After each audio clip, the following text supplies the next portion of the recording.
So the U.S. military just carried out our third kinetic strike against Venezuelan cartels in the Caribbean. And Secretary Hegseth said, quote, "We will track them, kill them, and dismantle their networks throughout our hemisphere at the times and places of our choosing."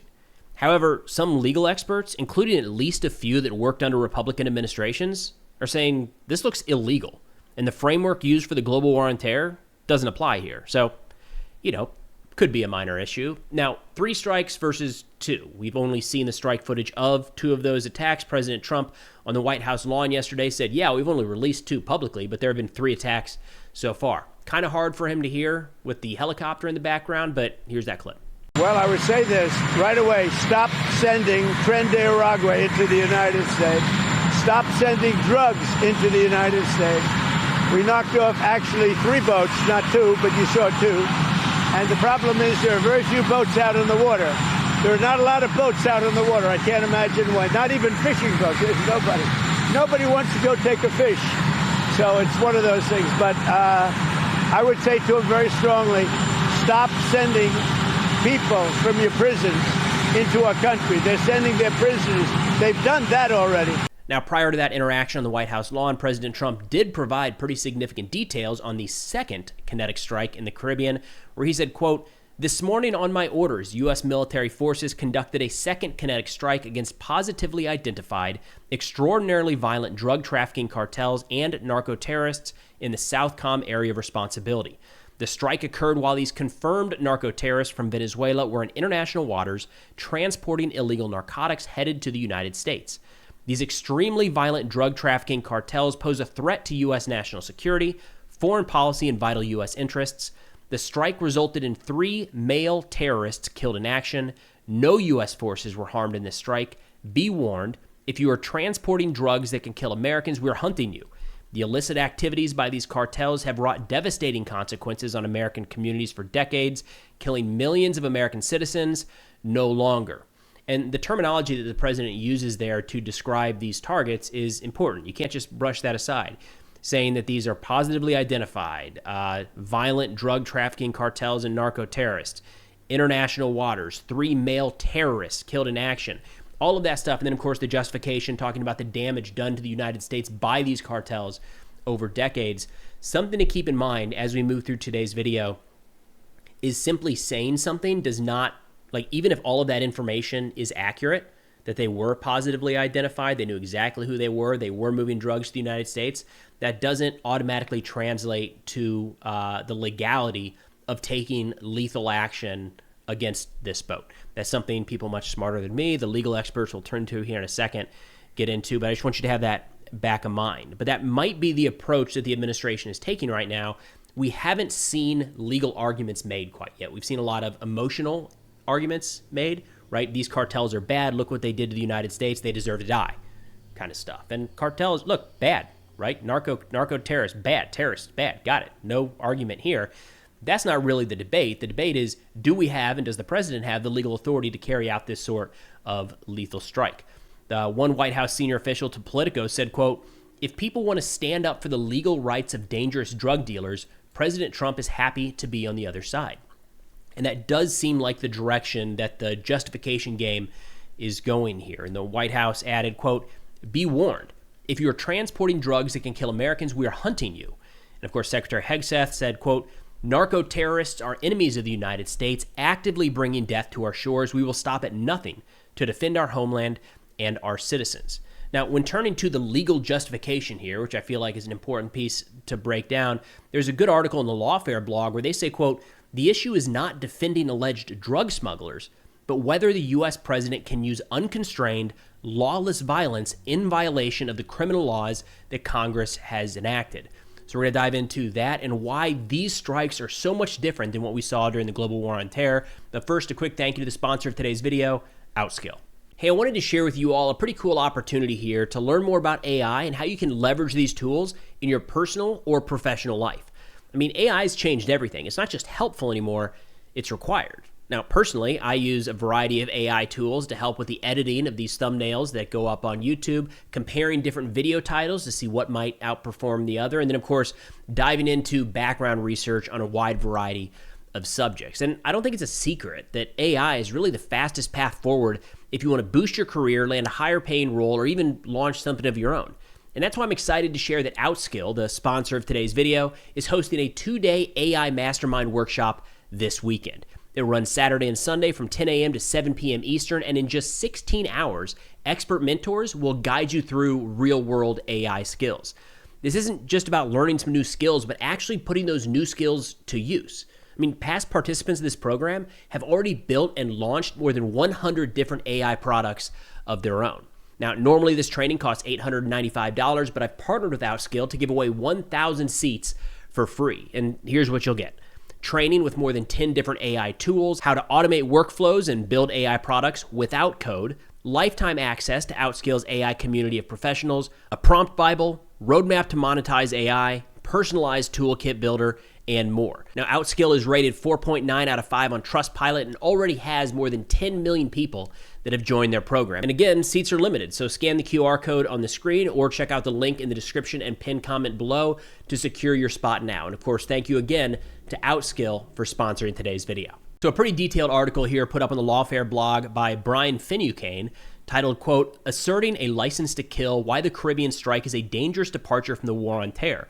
And Finucane was an attorney at the State Department for 2011 through 2021, so he would have served under Obama, Trump, and Biden.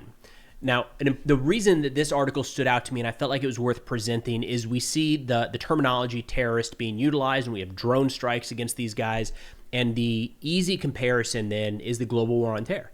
We still today are carrying out drone strikes across the Middle East and North Africa where we are killing members of Al-Qaeda, Islamic State, and other terror organizations. So it's very easy to say, if we can do that in Syria today, why can we not do that against cartels coming to the coast of the United States? And again, when you look at the emotional side of this, I get it. Much closer to our home, more of a direct impact on the lives of American citizens. The issue is not that, it's the legality of what has been put in place and what has not, and that's what Finucane gets into here. He says the Trump administration's lethal strike in the Caribbean is categorically distinct from these prior controversies, talking about GWAT strikes. Instead, the administration is effectively asserting its prerogative to kill outside of the law entirely. There is simply no credible argument that an armed conflict exists involving the United States and whoever was on that boat. Nor is there any credible argument that those on the boat presented an imminent threat of armed attack against the United States that could have triggered the initiation of an armed conflict. With neither of those facts being present, we're left with premeditated killing of human beings, not in an armed conflict, and not in self-defense. Now, they do talk about why this was so different than GWAT and provide some actual examples here, how that war was fought. And I think it's important to note here, whether you think that was right or wrong, or we exceeded the authority or not, there was just straight up a different framework being operated under. He said the United States launched the targeted killings of the war on terror in response, of course, to the September 11th attacks. He says the United Nations Security Council recognized the U.S. right to self-defense in response to the attack, and Congress enacted the 2001 authorization for the use of military force against those responsible for those attacks. Critically, the lethal U.S. response that followed was governed by the law of war, even if there were legitimate debates around the contours of how that body of law applied, and the U.S. Supreme Court and lower courts applied the law of war to those conflicts. And an important aspect here, and what it kind of looks like, is we've got the term terrorist, and we're just throwing it around and saying, well, terrorists, there's your justification, drone strike them. It doesn't quite work like that. They say, quote, "These terrorist designations are a complete red herring. Not only were designations of the criminal groups as terrorists unprecedented and inappropriate, but they provide no authority to use military force. Moreover, these designations or otherwise labeling a group or person a terrorist does not magically transform them into a lawful target or otherwise permit the use of lethal force against them, nor does it create an armed conflict where one did not exist before that label is used." And this is something we've brought up in a few videos, and I think it's arguably the most important piece of all of this right now, is multiple things can be true at once. The cartels can be bad. They can be doing a lot of damage to the United States. We do need to, I personally think, increase our activity against them to try to tamp down the influence they have in the United States. There's a lot to be done there. These are bad guys, no doubt, doing harm in America. At the same time, simply labeling someone a terrorist does not automatically open up the legality to kill them. And that's a concern. I think wherever you fall on this issue, I think it's worth keeping front of mind is we can agree that different groups right now, Houthis, right, labeled a foreign terror organization. I think most people watching these videos would say, yes, that's correct. I think the cartels probably is a little more of a gray zone, but my gut says that the majority of Americans are on board with calling these organizations and labeling these organizations terrorists, which opens up a broad range of financial and legal resources that we can use to try to tamp down their activities. But if you just have to think about where that could go, is I think where we need to be very careful. And we haven't really pushed back on the idea that the terrorist designation can be kind of free and loose, because I think generally it's been in line with what most Americans feel to be the right thing to do. But if we equate that terrorist designation with the authority for the government to kill with no questions asked, that sets up some problems going forward. And I think it's an obligation to stay on top of this and make sure we have these conversations. Now, it's not just that one article in Lawfare. We are starting to see a number of people come out against this. Politico ran a piece earlier today where they quoted John Yoo, a former Deputy Assistant Attorney General under President George W. Bush, saying, quote, "There has to be a line between crime and war. We can't just consider anything that harms the country to be a matter for the military, because that could potentially include every crime." Charles Dunlop, a former senior attorney with the Air Force, said, quote, "Depending on the evidence, there might be paths where these strikes could be legal. But I don't think it's helping the administration by not being fully transparent about everything they had draw them to the conclusion that a military law of war type response is what was necessary." Ed Whalen, a clerk for the late Supreme Court Justice Scalia and Deputy Assistant Attorney General during the George W. Bush administration, said, quote, "There is a line between legitimate acts of war or self-defense and murder.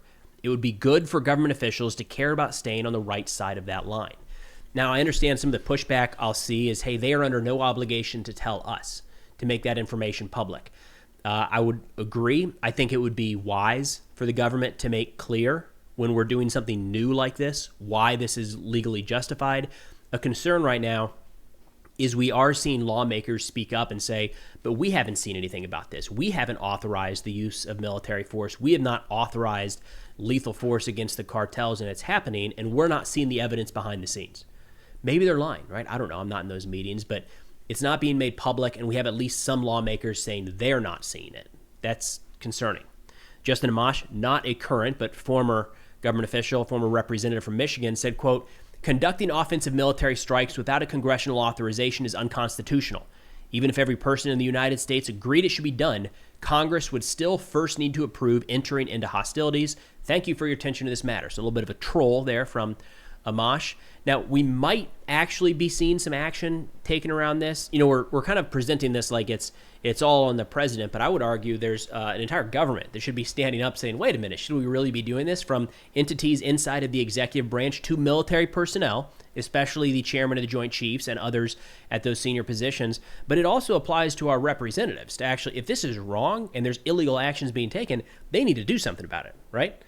So Senator Adam Schiff, a Democrat out of California, said a couple days ago that he planned to introduce a resolution challenging President Trump's authority to carry out strikes in the Caribbean. He said, quote, "It is our power to declare war or authorize the use of force or refuse to do so." He said in a video posted to social media. So you probably saw that the president has blown another ship out of the water, again claiming that these were narco-terrorists and somehow that he has the authority to do this. He does not. I'm drafting a war powers resolution to put a stop to these extrajudicial killings, but also to reassert Congress's power. It is our power to declare war or authorize the use of force or to refuse to do so.